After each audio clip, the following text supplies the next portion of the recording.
Bismillah ar-Rahman ar-Rahim.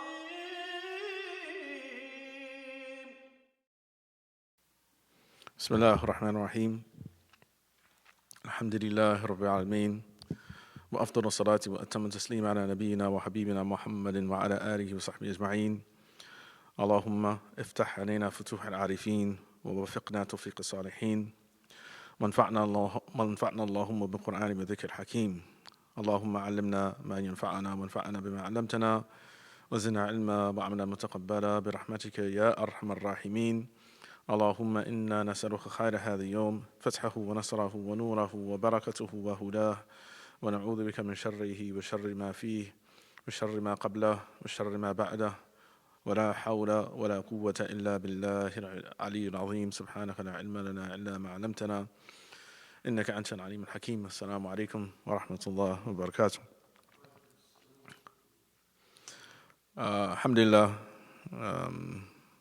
Today we resume with our study of the section from Imam Abdullah ibn Ashur's al-Murshid Ma'in, the section entitled Mabadi' Tasawwuf wa Hawadi' Ta'arruf, which basically roughly translate as the beginnings or the introductions to the virtuous life and those matters that guide to the divine, making the divine acquaintance. And up to this point, we have learned from the text, at least from this chapter from the text, that the ground upon which we walk and we stand from beginning and during our journey and towards the end of our journey is the ground of Tawbah, of repentance. That repentance is what induces us to want to re-establish and reconcile the relationship with ourselves and our Creator, to remove the sense of estrangement from our Creator, because sin is something that estranges us from our Creator. And for this reason, the author of Kitab Ta'rifat, Imam Jurjani, he defines the sin is يَحْجُبُكُ عَنِ اللَّهِ, that which veils you from God, because sin estranges you from your Creator. It creates distance between you and Creator. And so we have to return to our Creator, and the journey back can be a very long journey.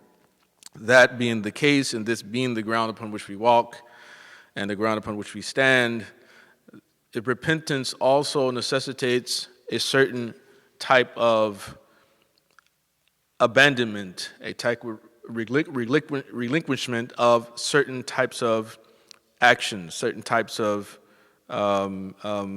sin.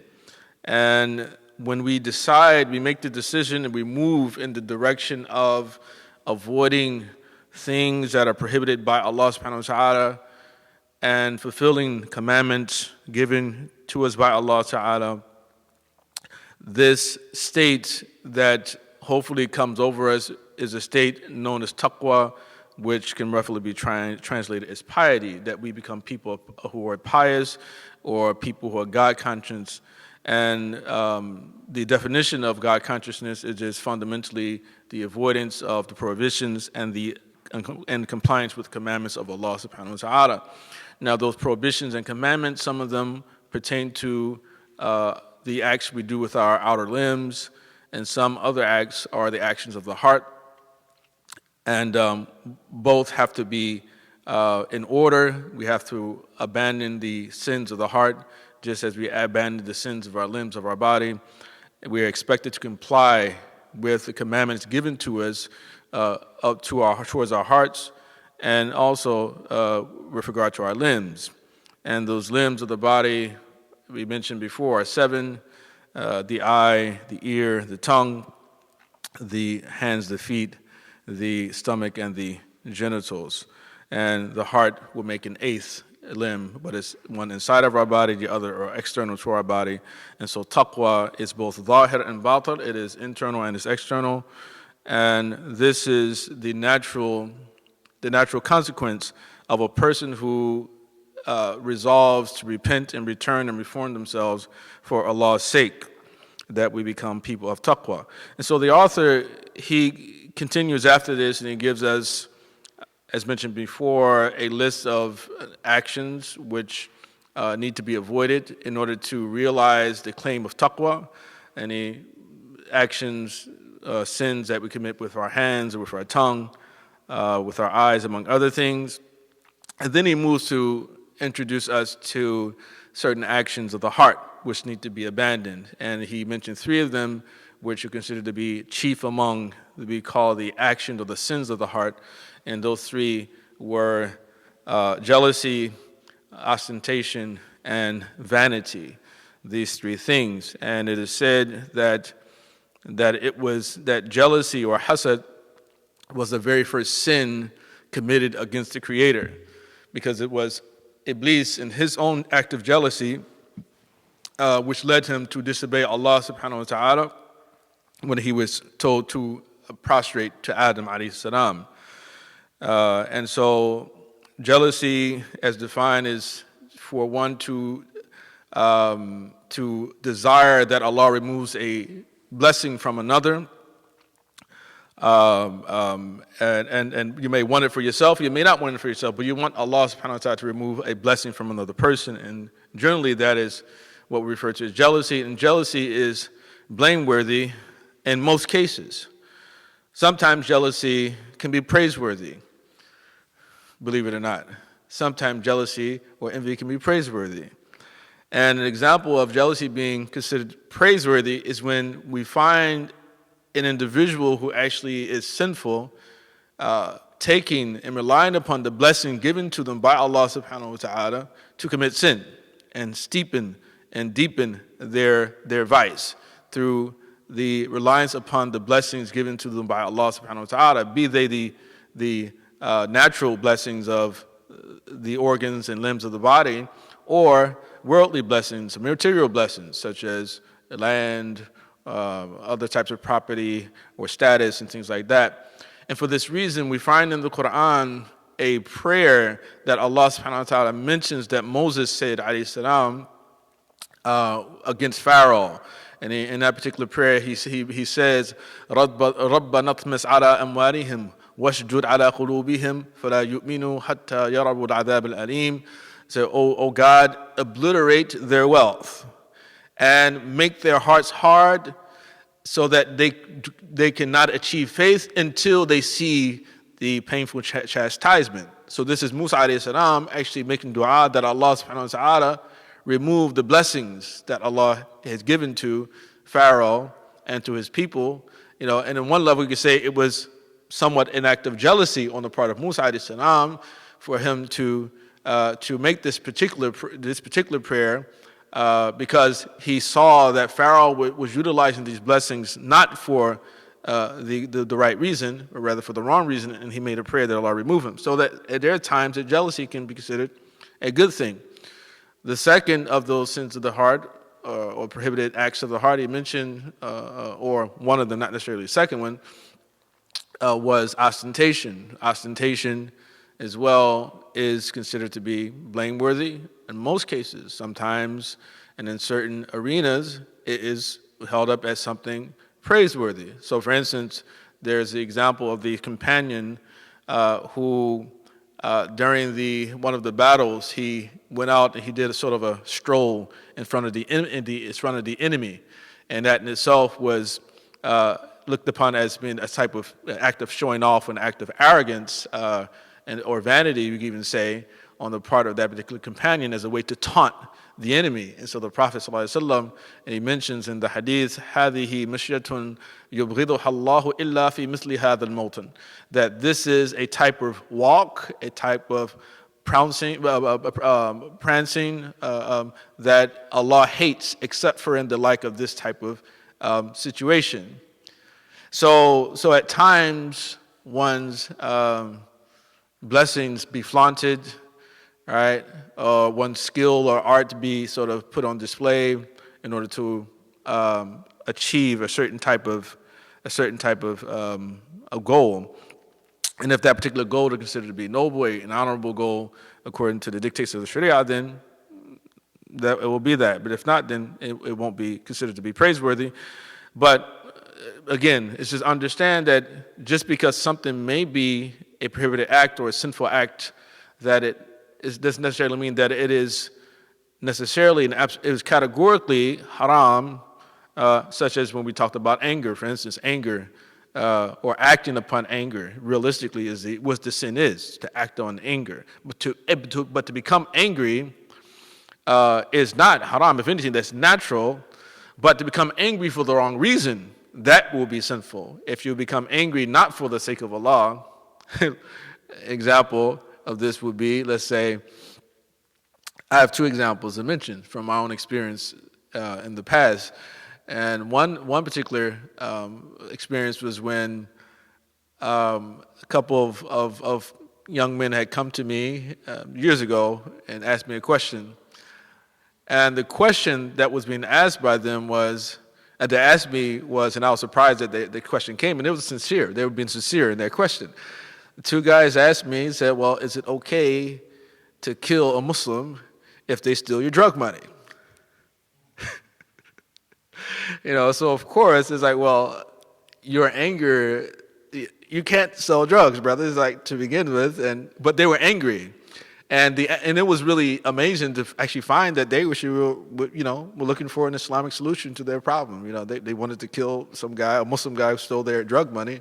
And so they weren't angry for Allah subhanahu wa ta'ala. That's a sinful type of anger. Another example similar to this was a young man who, when I worked as a chaplain in the prison, a young man whose sister sent him a picture of her pregnant belly. He took the picture and he stabbed it up with some type of sharp implement, and he sent it back to his sister. So his sister contacted the prison and let the people at the prison know that my brother just did this and he stabbed up my stomach. So when I went to talk to him, he was a Muslim, young Muslim, about 20 years old, and I said to him, I said, why do you do this? And he wouldn't say anything at first, So I kind of sort of pried it out of him by constantly asking certain questions and directed questions. And so what had come out was that he was upset, not with her, but upset with her boyfriend, who actually stole $2,000 of his drug money, right? After he went to prison, right? so he didn't like the fact that the baby in their sister's stomach was to this guy's baby, and so he sent her back the picture stabbed up. So again, it's like you're angry for the wrong reason, and I know that probably these are type of examples you probably never thought you would ever hear, but this is the real life stuff that happens with people. I could tell you worse than that. But the whole idea is that anger, there's a good type of anger and then there's a bad type of anger. Some type of anger is lawful. If anything, it is compulsory for you to become angry for Allah's sake. All right. If someone's committing sin, you'd be angry for Allah's sake. All right. If someone does wrong to you, you're angry for Allah's sake. That is compulsory. But what's problematic, most problematic, is when we act on our anger, even if it's being angry for Allah's sake. If we act in such a way where it goes beyond the limits of the Islamic law. There's a hadith, even though the authenticity is in question, but there's a hadith that says that the Prophet ﷺ supposedly said, "Khiyarukum," speaking to the Sahaba, "Khiyarukum man dhakkarakum, khiyarukum man dhakkarakum billahi ru'yatu," that the best of you are those who, when he is seen, he reminds others of Allah. وَزَادَ فِي عِلْمِكُمْ مَنْطِقُ, and when he speaks, he increases others in their knowledge. وَرَغَّبَكُمْ فِي الْآخِرَةِ عَمَلُ, and his work, it creates a yearning in others for the hereafter. Right, so when people see you, it makes them think of God. When you speak, it increases their understanding, their knowledge. And when you observe their work, it makes people themselves yearn for the hereafter as well. Right? So those are the best of people. Perhaps the Prophet ﷺ didn't say it, but it, again, to remain true to what we're into today, as I mentioned before, perhaps on maybe one occasion, but I've mentioned, of course, in my classes that I teach, that one of the things that distinguishes the Sufis from other factions of scholars is that the Sufis had the tendency to focus more on the wisdom that comes from a statement as opposed to the actual individual who says it or the authenticity of the actual ascription of the statement. And for this reason, often Sufis will quote people, or especially quote the Prophet ﷺ erroneously or errantly. They will say the Prophet said this. In fact, the statements actually are not statements of the Prophet ﷺ, because that wasn't their area of specialization, generally speaking. There are some scholars, of course, who had this area of specialization who were also Sufis. But often there will be many stories, and sometimes fantastical stories, that are found in certain books where they're not authenticated, but there's a lesson to be taken from them, and Sufis have a tendency to mention them. And what's important to them and what their concern often has been is with the wisdom that comes from the stories rather than the authenticity of it. So if the Prophet didn't say it, then some wise person did say it. Right. So, and I think that people can relate to that. You see some people, you see them, just makes you think of Allah. As soon as you see them, it's like, makes you straighten up. If you feel like you're about to swerve and say something wrong or do something wrong, you see that person, you say, oh, like Imam Zayd walks in here, right? The Sheikh comes in, it's like, it straightens people up, right? Right. Or, and when they speak, it increases your knowledge. Every time you sit with them, you're always learning something. Every time you sit with this person, something new, right? Right. Or when you see the type of work they're involved in, subhanAllah, we have some amazing people in our community. It's just like the type of work that people are doing. People constantly just working, doing good, and just occupying their times with good things. And, it makes you think about the hereafter, make you yearn as well. You say, I wish I could be like that person. You say, I want to go to Jannah too. I think that person's going to Jannah. I want to go to Jannah too. There's a statement attributed to Isa ibn Maryam, alayhi salam, where he supposedly said, Ad-dunya qantara, fa'buruha la ta'muruha. It said, the world is a bridge. It said, cross over it, don't occupy it. Cross over it, don't occupy it. So I'm saying that the sheikh, so one should accompany a sheikh acquainted with the spiritual paths. So this question of whether or not one should have a sheikh is, of course, a question of somewhat a question of controversy. And we go more controversial amongst some as it is among others, as we know. So the idea that one cannot reach Allah, one cannot totally complete the path without having an individual to guide him or her on the path is a question that scholars have dealt with for some centuries. Now, the opinion that is compulsory to have a sheikh is the position of the latter-day Sufis. It was not the position of the early Sufis, such as Abu Talib al-Makki, Imam al-Harith al-Hasibi, or at least we would say that in their books, in the books of the pioneers of Islamic virtue ethics, they did not mention having a sheikh as a condition for completing the path of reform of our character. And so the latter-day scholars started they had a different position, to the extent that even some of them would say, "Man lam yakun lahu shaykhun fa shaytanu shaykhu," that whoever has no sheikh, then shaitan is his sheikh. The scholar, the 10th century Sufi scholar, Sha'rani, Abdul Wahhab al-Sha'rani, he actually says whoever has two sheikhs, then shaitan is his sheikh. Because his opinion was that there's no such thing as having two sheikhs, you can only have one, because the path is built upon tawheed, right? And if you have a sheikh, then he's your sheikh he's enough for you. That's it. Just as Allah is enough, right, for us as a creator and the object of object of our worship. The sheikh is sufficient or should be sufficient for an individual.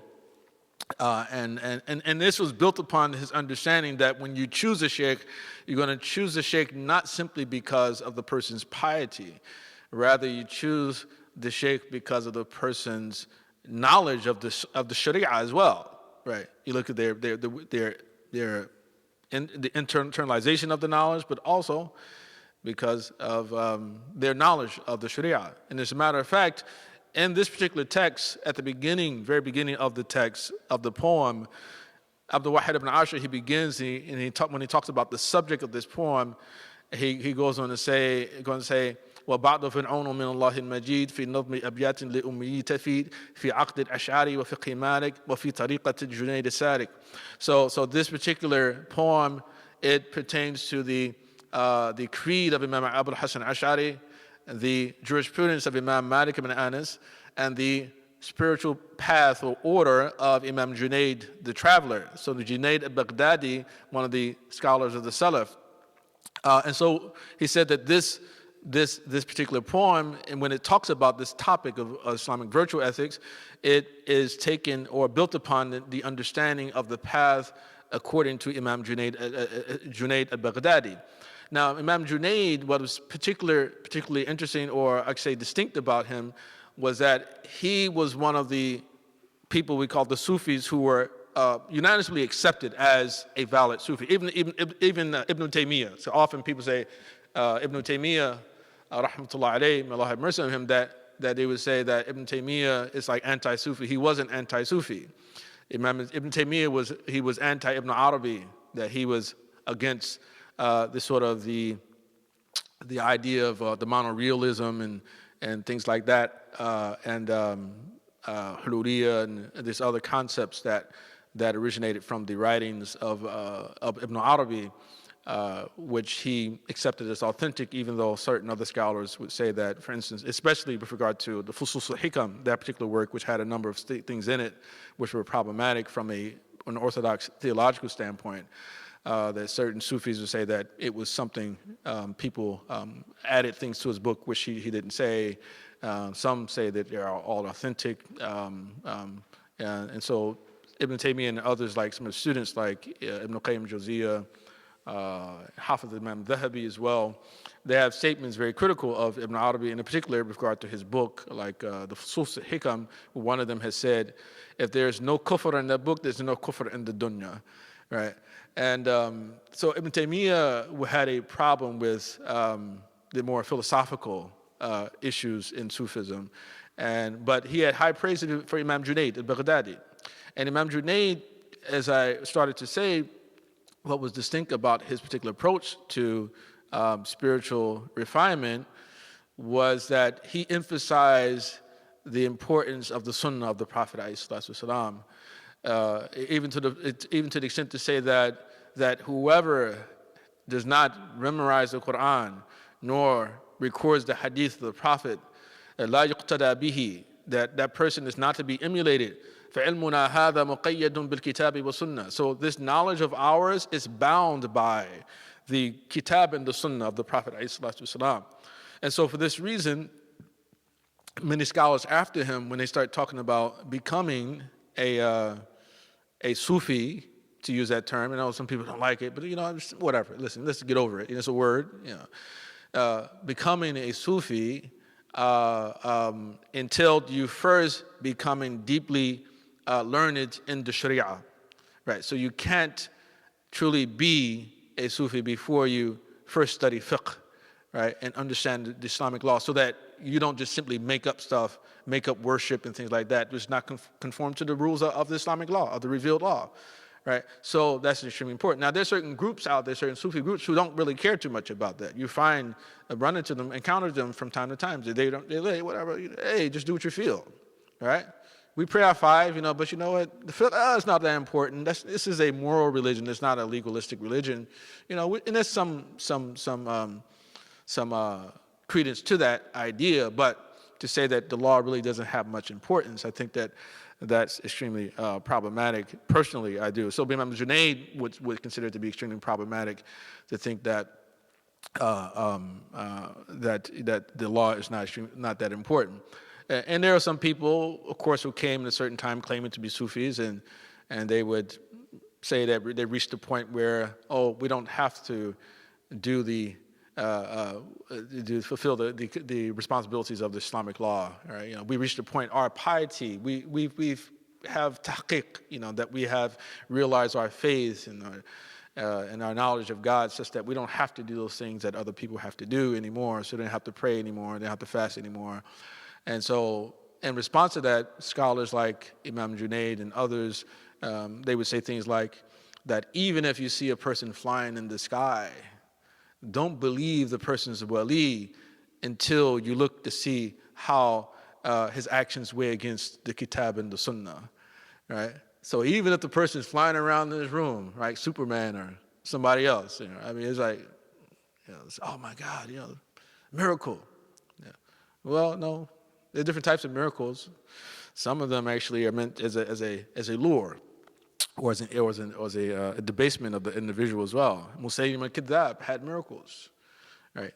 If you want to look at miracle in this general sense, but they belied him. Like, for instance, once he goes to the Nile, according to the story, and said, I'm going to spit in the Nile and I'm going to cause the waters to rise. He spit into the Nile and the waters subsided. they receded back, so they shrunk down as opposed to going up. It's like, well, you said you're going to rise, but actually the opposite happened. At least, that's the story. But at any rate, so this question of taking the sheikh was something dealt with by later scholars, and so to say that some of them, again, were very strict about it, to the point to say if you don't have one, then shaitan is your sheikh, shaitani. If you have two, you have more than one, then shaitan is really your sheikh. But then Sheikh Ahmed Zarruq, and as well as a major figure in the 8th century of Islam, of Fez, Morocco, one scholar by the name of Muhammad ibn Abbad al-Nafzi, also referred to as Ibn Abbad al-Rundi. He was considered to be the authority on Sufism during his time. One of the major scholars of Islamic legal theory, if not one of the last major scholars of Islamic legal theory in terms of the impact of his works have had on people, scholars in the Muslim Ummah, Abu Ishaq al-Shatibi, who was from Granada. He had written a letter, a question of seeking fatwa from Ibn Abbad, but he also sent letters to others like Ibn Khaldun, among other people. But it was this famous letter he sent to Ibn Abbad asking him whether or not a person had an obligation to actually take a sheikh, because people were at odds with one another about the issue. So Ibn Abbad responds to his question with fundamentally saying that, first and foremost, that the sheikh, there are two types of sheikh. One we call sheikh ta'lim. We can say the sheikh of exponential knowledge or external knowledge. And then we have sheikh Tarbiyyah, the sheikh of spiritual guidance or spiritual reformation. So the sheikh ta'lim, the first type of sheikh, the person you study aqidah with, you study fiqh with, you study your basics of Islam with, said everyone needs that type of sheikh, especially at the beginning of your learning. Everyone needs a teacher at the beginning to learn the basic laws of Islam, among other things, and the theology, and then those other things that follow. As for the Sheikh al-Tarbiyyah, the Murabbi, he says that when we talk about this type of sheikh, the sheikh of experiential knowledge, we have to look at the person. There are two basic types of person. He said one type of person he called the balid, which often translates as the stupid guy, the stupid person, right? But what he means by it is the individual, the dim-witted, the unlearned person who finds it difficult to gain mastery over their desires. Right? As for this person has to have a sheikh. You must have a sheikh, a person. If you can't control your urges, you need a sheikh. a person who can help you and give you advice on how to better control your urges and overcome your vice. As for the other person, a person who's intelligent, the labib is the opposite of the believe. You have labib, right? As for that person, the person who's has an illuminated mind and intelligence, and also has good command of their urges, their appetites, said this individual can simply suffice himself with reading the books of the scholars and the Quran and the direction of the Prophet ﷺ, and because those things, when a person reads it, they implement it. It's easy for them to just implement those things. So that person does not require a sheikh, but it still says, but it still would be better even for that person to have one. Right, so this is Ibaadat's response to that particular question. Sheikh Hamid in his Qawa'id, he talks about this issue as well. And he did similarly. He says that the Sheikh of Ta'neem, Tarbiyyah, but then he has another level. He talks about there's the Sheikh of Tarkiyyah, the Sheikh of elevation, of spiritual elevation. And one level you could say the Sheikh of spiritual advancement. And so when we look at those three levels, the Ta'neem, Tarbiyyah, and Tarkiyyah, you can actually look at them as, say, like elementary, your elementary level, and then and then eventually you graduate, the highest level. So 3 different levels of schooling. And so I could say the ta'lim, we've got your ABCs, and then you learn your basics, and then you learn how to read, then you learn to benefit from the information, right, that you actually read from. But first it's mechanics. The ta'lim is about mechanics. And so the level of ta'lim is where we have taqwa. So taqwa is everyone can become people of taqwa. Because of taqwa, if all it is to avoid certain things and to fulfill certain other commandments, then everyone can be a person of taqwa. On the other hand, when it comes to trying to distinguish between what is better to do, if you have an option between 2 different actions and which one is better for one to do, then often you may need to direction someone to extract from you the benefits, actually the true source of what is better. And so in this particular area, he says that this is where the Sheikh of Tarbiyyah actually comes in handy. So he talks about, for instance, the fact that the Prophet ﷺ didn't just simply get the book, get the Quran itself. Allah just didn't hand him verses from the Quran or different chapters of the Quran. Rather, it was delivered to him by the angel Jibreel alayhi salam, and the angel, he taught him and reviewed with him, but not just reviewed with him. At times, the Prophet would even consult the angel about what is the better thing to do. So, for instance, the angel comes to him on one occasion, and he says, Allah asked me to ask you, do you want to be Malikun Nabi or Abdul Nabi, right? You want to be a king prophet or a slave prophet, right? And so the Prophet turns to Jibreel alayhi salam and asks him his opinion. He said, what do you think? And so the angel responds and says, well, be Abdul Nabi, be a slave prophet. And so the Prophet took his direction. So this idea of like istiqama, or sort of of balance. You may be righteous, but you may not be. You might have the right balance, and so the Sheikh helps you get the right balance. Similar to this, we find the Prophet ﷺ, when he dealt with the Sahaba, because he knew and understood the spiritual states of each individual, he would recommend different things for them. Like, for instance, Abdullah ibn Umar wanted to at times do like 24-hour fasts. Or 2-day fast at times, So we just fast without breaking your fast for 24 hours, among other things. And so the Prophet, he forbade him from doing so. But the companion Hamza ibn Umar al-Aslami, the Prophet allowed for him to do it. So it's the idea of the Sheikh is similar to the idea of the doctor in general, in sickness. Everyone may be sick, but we may not all have the same sickness.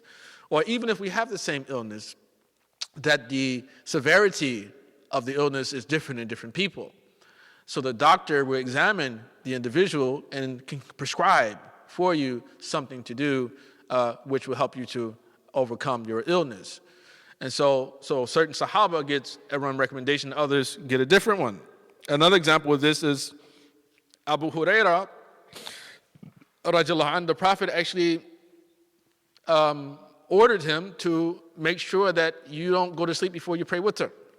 Now the witr is not compulsory, but the Prophet ﷺ, as a recommendation, actually in order to Abu Huraira, ordered him to pray the witr before he went to sleep. The other Sahaba did not have to do that. Abu Bakr and Umar, Abu Bakr, he would pray when he made salat, he prayed in a low voice. Umar, he had a very loud voice when he prayed. So the Prophet told Abu Bakr, raise your voice. And Umar, he said, Umar, lower your voice. Right. So different recommendations for different people. Ali and Fatima, radiallahu anhuma, that the Prophet ﷺ would go out at night and to go to their house to make sure that they up praying tahajjud. Right. But Aisha radiallahu anha, he would when he's at her house, the Prophet would be up praying tahajjud, and she would be lying right in front of him, and he would not wake her up. So Ali and Fatima, you have to do this. Aisha, right? So different recommendations. Mu'adh bin Jabal, the Prophet mentioned some of the hadith of whoever man qala la ilaha illallah wajbat lahu jannah, or kama qala, that whoever says la ilaha illallah will go to Jannah. The Prophet ﷺ told Mu'adh this hadith and told him to not tell anybody this hadith. Right, so it's a special knowledge he had. And of course, after the Prophet's death, we come to find out about it that, so he was fearful that he would be punished for concealing knowledge. And so we come to find out that knowledge. Hudayfa ibn Yaman, he's known as Sahib Sir Rasulillah. He is the keeper of the Prophet's secret. And he is the individual who the Prophet ﷺ gave or told the names of all the hypocrites in Medina. Right, so he knew every hypocrite that there was, but he told them, don't tell anybody. And he kept this with him until even after the Prophet's death. He died, went to his grave, never telling anybody who the hypocrites were amongst the Muslims, amongst the ranks of the Muslims. After the Prophet had died, alayhi salatu wasalam, the story goes that Umar ibn Khattab came to him and asked him, tell me who they are. Because you know what we know about Umar ibn Khattab. He wanted to take care of business. So, but Hudayfa said, no, I swore to the Prophet that I would not tell anyone. And it was something in him the Prophet saw. This is what the point. The Prophet could see there's something special about Hudayfa that others didn't have. And so I can tell him, and he's not going to divulge the secret. So Hudayfa refused. And so what Omar did afterwards, Omar would observe Hudayfa. He would see who he would pray behind. So when people died, he would look for Hudayfa. So if Hudayfa wasn't there, Omar wouldn't pray behind the person, pray over the person, the dead person. But if Hudayfa was there, Omar would pray over them. And then on one occasion, he came to Hudayfa and he said to him, it says, well, if you're not going to tell me this, am I one of them? And so Hudayfa told him, no, you're not one of them.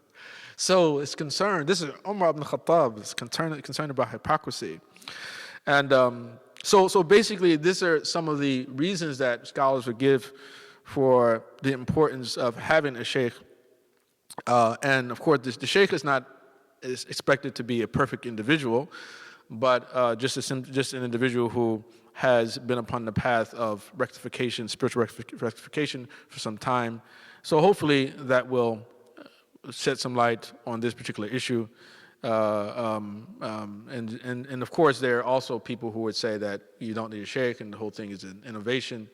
And there's some basis for that argument as well. And then, of course, there are others who would say that, there are not people today who are worthy of bay'ah or things like that. It's matters of controversy, and some people don't really like to hear those type of things as well. At any rate, this is fundamentally what we have here. So when Ibn Ashur talks about this issue, he feels that he adopts the opinion that in order for you to actually finish the path, to complete the path, you require the guidance of another individual who can tell you about your flaws and bring out the best in you as well. Because they say that the only thing the sheikh is doing is trying to bring out what is already within you. And so it's an individual with a special technique to do so, to bring out what is already within you. But you won't yourself, even if you're the labib, you're the person who actually is intelligent and has good control of their urges and their appetites, some things may miss you, that you may become sort of deluded or impressed by your own righteousness as well, and so you may need someone to point that out to you from time to time. So like one thing, and I'll end here and open these up, and one thing that Sheikh Ahmed Zarraq, he mentions in the Qawaid, he says, he actually goes and say that la budda min shaykhin nasihin or akhin salih. It says that one must have either a sincere, we must have an advisor, a sheikh who is a sincere advisor, or a righteous brother or sister, right? Right. So if you don't have the sheikh, then you have the righteous person around you. And so this is how they explained how the early Muslims, they were able to get away with not having a sheikh, and that was because they had a lot of righteous people around them who would advise them when they did things wrong, among other things. And hopefully that will give some clarity on that particular issue. Wa sallallahu ala sayyidina Muhammad wa alihi wa sahbihi wa sallam. So if there are any questions, then I'd like to open up the floor for that. And if there are not, then that's equally fine. Yes, Brother Omar. Wa alaikum salam wa rahmatullah. Take, yeah, as your sheikh, right? Yeah. Mm-hmm. Well, I mean, of course, and that would just go along with the opinion of the opinion that the individual who can benefit directly from books without the need of a guide, then that would conform with that particular opinion. You see, anyway, so that's whether you're able to find a sheikh or not.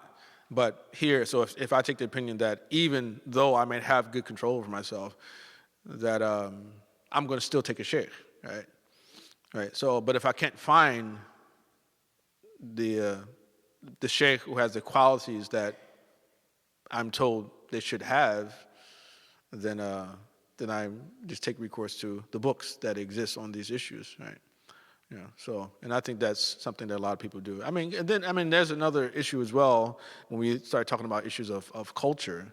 There are just some people who, regardless of anything, they won't accept this idea of taking a sheikh. Like, for instance, there are a lot of African Americans who would never take a Sufi sheikh because of the experience of slavery, and they feel like there's volunteer slavery because you're expected to obey the sheikh and everything the sheikh says, things like that.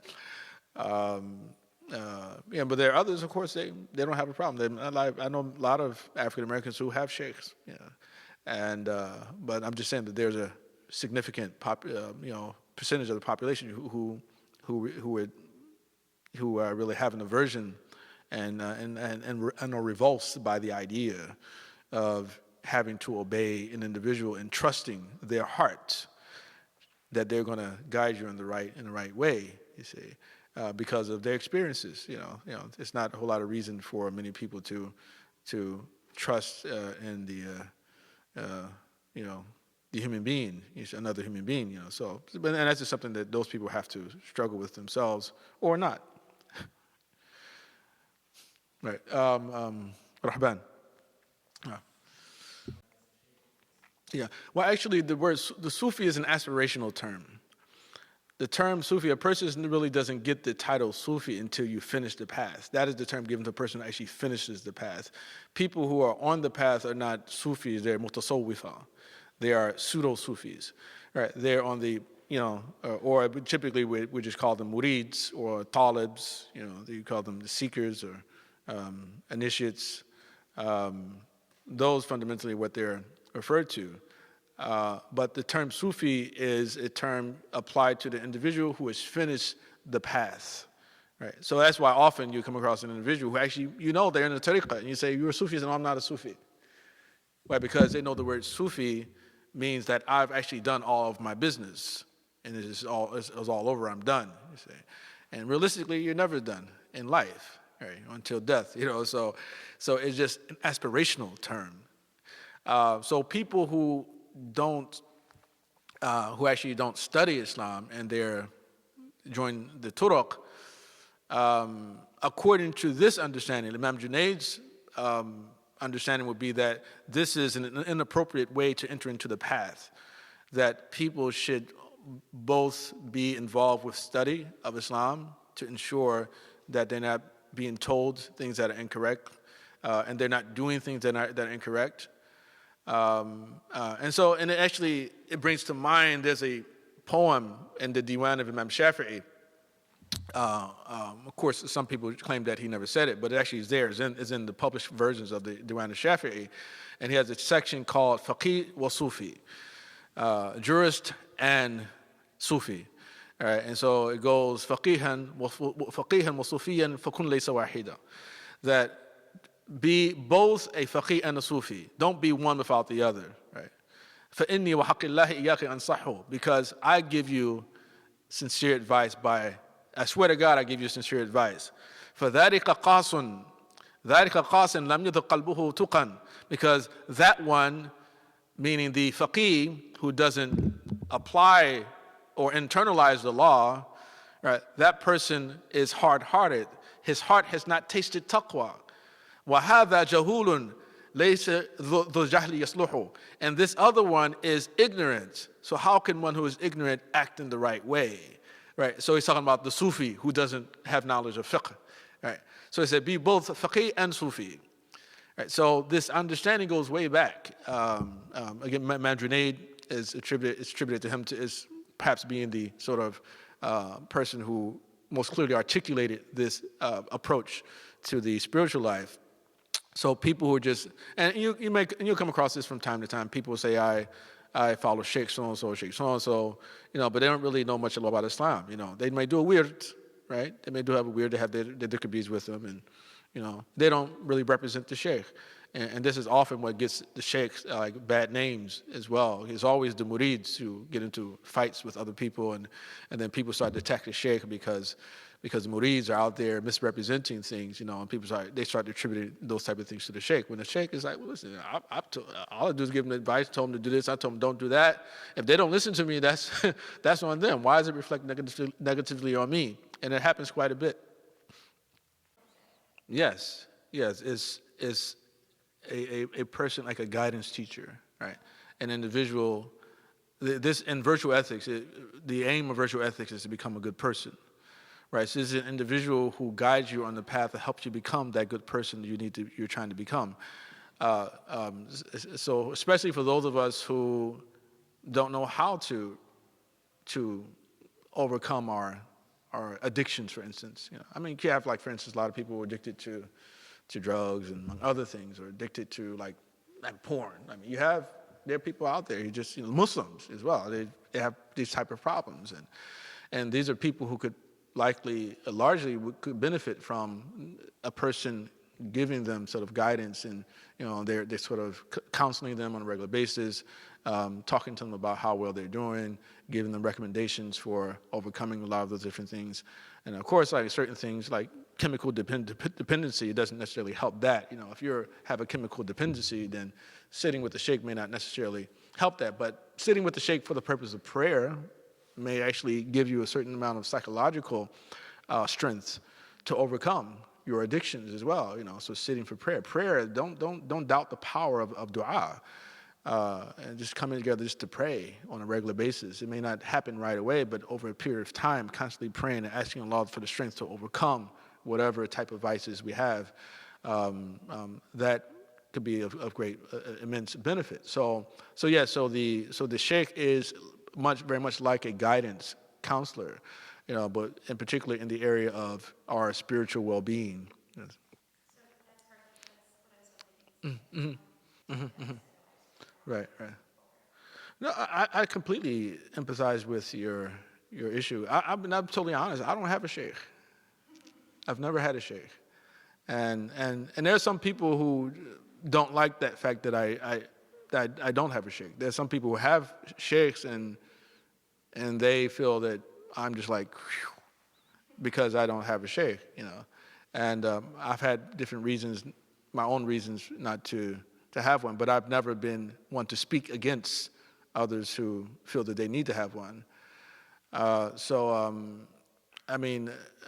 How do we do that? I really don't know. We all, there are things that that trouble us about that type of relationship, and there's always these fears that there's some level of exploitation that's going to happen. And I think that as long as those fears are there, it's going to be difficult for us to. Yeah, I'm seeing you, Aida. As long as we have those fears, I think it'll be difficult for us to actually take on a person as a guide. And I think in the meantime, as long as we're able to obey the commandments of the Creator, right? And we see things, we're expected to do certain things, and we do those things. If we don't find ourselves in a state of uneasiness about fulfilling the commandments, then hopefully we won't need to look for an individual, you see, who we feel necessarily needs to guide us on in that particular fashion. Okay, Aida. Assalamu alaikum. I can sit outside. So we have a question from online. Mm-hmm. So the person's asking, Assalamu alaikum, can you recommend a sheikh? Do you have to meet the sheikh and know him intimately, or just take guidance from him over the phone or emails if you live far away? Mm-hmm. And another question is about if someone does have a sheikh that lives out of the country and they communicate with them through email or over the phone, does that still count as a valid means of communication? I mean, my reading of Abdul Wahhab Sha'rani's Anwar Qudsiyya and his recommendations on how one actually finds a sheikh, he highlights first and foremost that the sheikh should be a person of knowledge who's very well versed in exponential knowledge, Islamic law first and foremost, and then second of all, we're looking for a person who actually internalizes that, and exemplifies good character. And we see the Prophet. When we see them, we see a glimpse of the Prophet, alayhi salatu wasalam, right? So that is the first thing. The people of old, naturally, being that it was difficult to travel long distances, when they took on a sheikh, they spent time in the presence of their sheikh. I mean, there are many people today who have sheikhs, and their relationship with the sheikh is more like the one annual visit to the doctor. It's like, I see the sheikh one year, they have like a suhbah, and the sheikh is in town, and so they visit, and they have a sitting with the sheikh. I mean, some people, that may be sufficient, but others, they may need to move and relocate and be closer to the sheikh, because because the idea of the sheikh, there's something about the hal, the state of the sheikh, which is said has its own benefit. Now, a person can be learned, and you can benefit from their knowledge. But the sheikh, the benefit comes from the sheikh as well through the sheikh's actual spiritual state. And so to see and be in the presence of individuals, it's like if you're in the presence of people who are, bad people, you can, you feel something, and you can be influenced by, the state of those people. If somebody's always like uptight and angry, things like that, it can have an effect on you. Other people, you sit with them and you just feel at peace. You feel their state of peace, and it spreads to you. And this is why we find in the seerah that when the Prophet ﷺ had died, that there's reported that one of the companions said that the Prophet, we haven't even completed placing the dirt on the Prophet's grave, and it was as if we forgot our own hearts, right? Because of strife that happened right away, right? So it's to say, okay, well, as long as the Prophet was there, his state is what kept them together.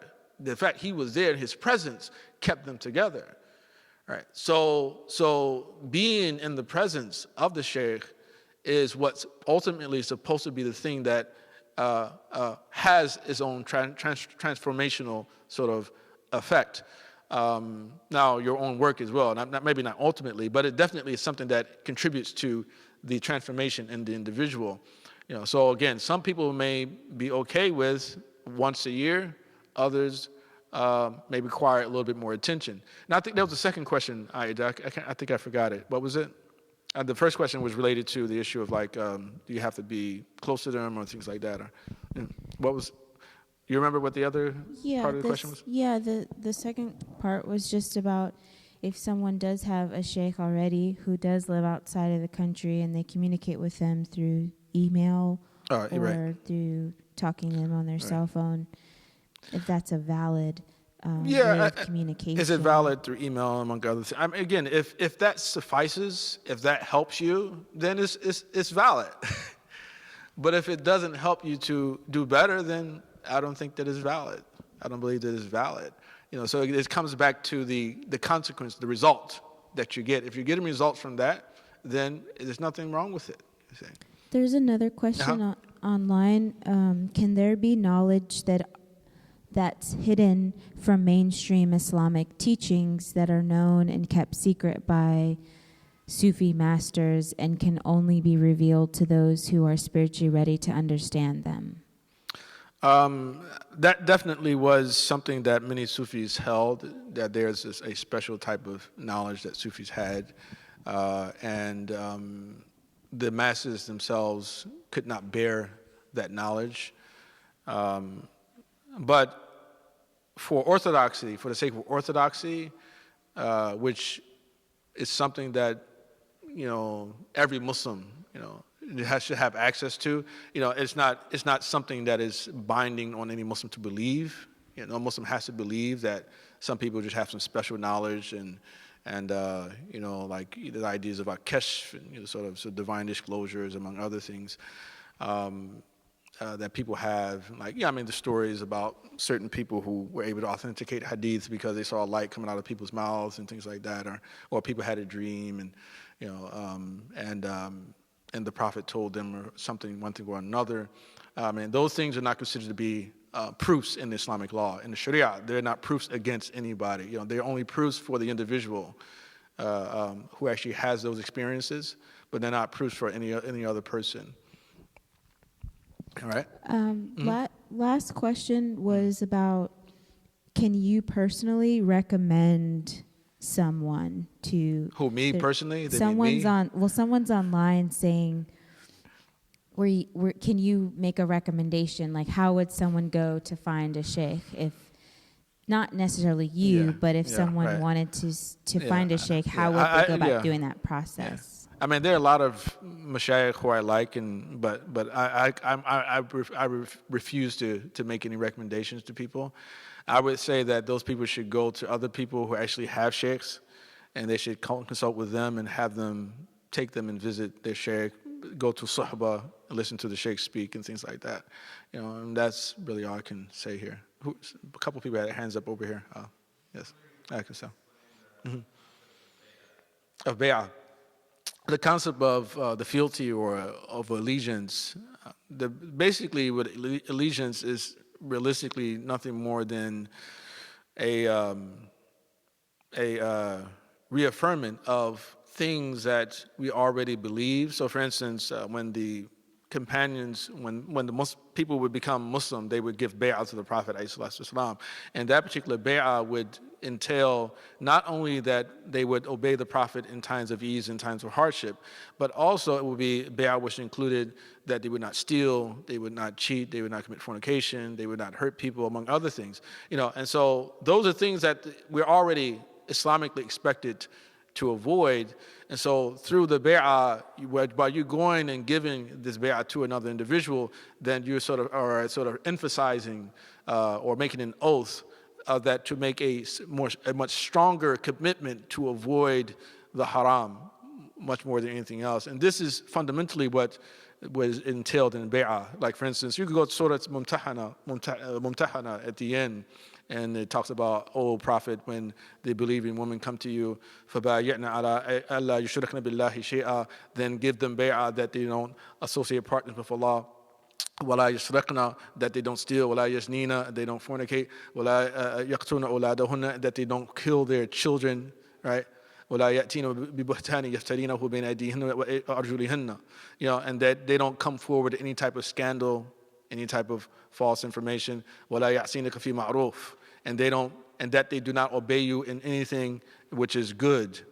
So if they come to you and they give you, they bay'ah for bay'ahunna, then accept their pledge, وَاسْتَغْفِرْنَهُنَّ Allah, and then ask Allah to forgive them. Right. So here, this is fundamentally the elements of the bay'ah. Yeah, so these are things that we already know Islam emphasizes, and so it's a reemphasis of that and a reaffirming of those things, just with an individual we call the sheikh.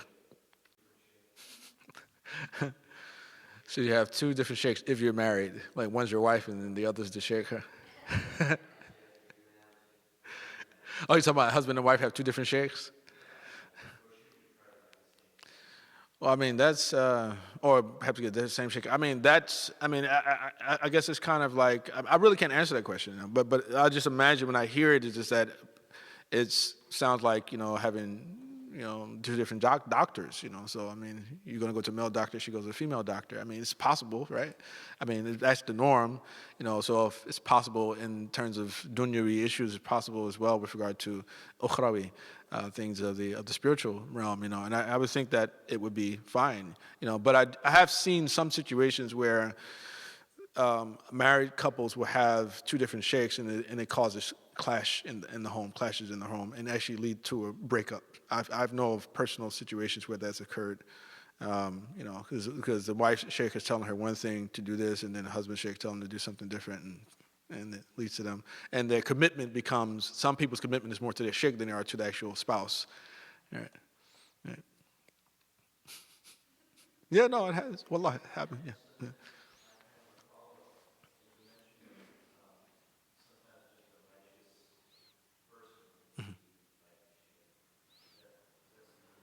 A righteous person could be a sheikh to someone else.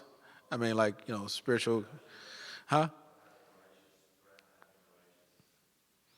Well, I mean, yeah, righteous brothers and sisters and things like that. I mean, that's the way of the predecessors. The way of the predecessors was to, that their rectification happened through suhbah, through companionship, and through ta'akhi, through just simply fraternity, fellowship. I mean, that's the way that their correction occurred. So as long as the people in your midst do not tolerate any insolence, any disobedience from you, then that can itself, if you have a culture, you can create a culture where you insulate yourself from certain types of things, and you can have a healthy sort of existence. You see, so it is completely. I personally still believe it's completely valid for people to do that still today. Even though there's others who would say no, well, some people would say I'm not even qualified to even talk about Sufism because I don't have a sheikh. I mean, that's people who they will say that. You say, well, I don't have a sheikh. How can you really talk about Sufism? But realistically, when you look at the history, you see something completely different. So I leave the choice up to everyone else. Yes, sir. Which categories go in which direction? I mean, of how to categorize all the different types of Sufis? That's a big question. I mean, so you got to list all the Sufis first. There's a lot of different types of Sufis. I guess you would say that the most prominent of them in our midst are like the Naqshbandiyya. Probably more Naqshbandis than others, But then there's the Shadhilis, the Qadiris. So probably second the Qadiriyya, and then the Shadhiliyya, probably the most prominent three of all the different Sufi. But then of course Tijani as well, and I would say that some groups are more committed or emphasize the law more than others, right? The Shadhilis, for instance, they emphasize the law more than the Tijanis or even certain types of Naqshbandis, as well, So you'll find some differences in that particular regard. But to do like a complete sort of survey and list everything, that this is appropriate categories, and that's something I haven't done yet, so I really couldn't tell you. You have to talk to someone who really, has a good handle on all of the different tariqas, and then the sub-tariqas as well. It's in Muridiyya, you have in Morocco, you have the Butshishiyya, you have... there's a lot of different types of names of different Sufi orders, but all of them claim to the same thing, to be trying to reach Allah subhanahu wa ta'ala and to be in the divine presence, to witness the divine presence. It's just that you can come out of your soul, you can come out of your body, and you can see yourself from the outside. Yeah, out of body experience. I mean, again, it's not something that we're obligated as Muslims to believe. If a person has an experience like that, I can't say that they didn't have it. I mean, of course, we might think they're crazy, but I mean, there are a lot of things that happen and a lot of things that exist that we don't know. The Quran doesn't tell us about them, whether or not they do exist. But, I can choose to believe or not believe it. I can do that. But it's not kufr for a person to believe that. You understand? Say, oh, well, you can come out of, you have an out-of-body experience. That's what I mean. It's not kufr. It's like some people believe that that dead people, their souls are still walk the earth. There's nothing in Islam that actually says it's not possible, right? We know the jinn exists and angels exist, but the idea that, I can die but my soul sort of still kind of wanders around. I mean, there's nothing that says it's not possible. Islam doesn't say anything for or against it, you understand? The existence of certain types of creatures. Do aliens exist, for instance? It's like, well, I don't know, I've never seen one. I've seen some things that, I don't know, perhaps it might have been aliens, I don't know, maybe an alien ship. but you make assumptions about things. I've seen things before, I assume they're angels. I can't say if they're angels or not. Maybe they were, maybe they weren't angels. But people have experiences, and we can't deny people's experiences and just necessarily say, well, it just has to be false because, scientifically you can't prove it. Right? Well, I mean, scientifically, I can't prove that I dreamed the dream that I dreamed. I can't prove it, I see things, and they may be able to say I have certain brain activity. They can tell me I am dreaming, but they can't tell me what my dream looks like, at least not to my knowledge. So that's just what I would say about that. And I mean, again, there are some who would discourage people, even Sufis, certain Sufis who have lived and who would discourage people from joining orders, Sufi orders, just like they encourage, like Dr. Ramadan, the late Ramadan Bulti, may Allah mercy on him, that actually was one of his opinions that, that Muslims should avoid any Muslim groups out there, because he said that all the Muslim groups have some type of political agenda, with the exceptions of Jamaat al-Tabligh. But Allah knows best, and he was a Sufi himself, so yes. But I have to take your question offline because we have to conclude now, but I'll take your question offline, and so we'll conclude here, and we have another class that's going to be starting soon. So with that, we'll be looking forward to seeing everybody next week, inshallah. Wa sallallahu alayhi wa sallam, Muhammad wa alihi wa sahbihi wa sallam. Assalamu alaikum.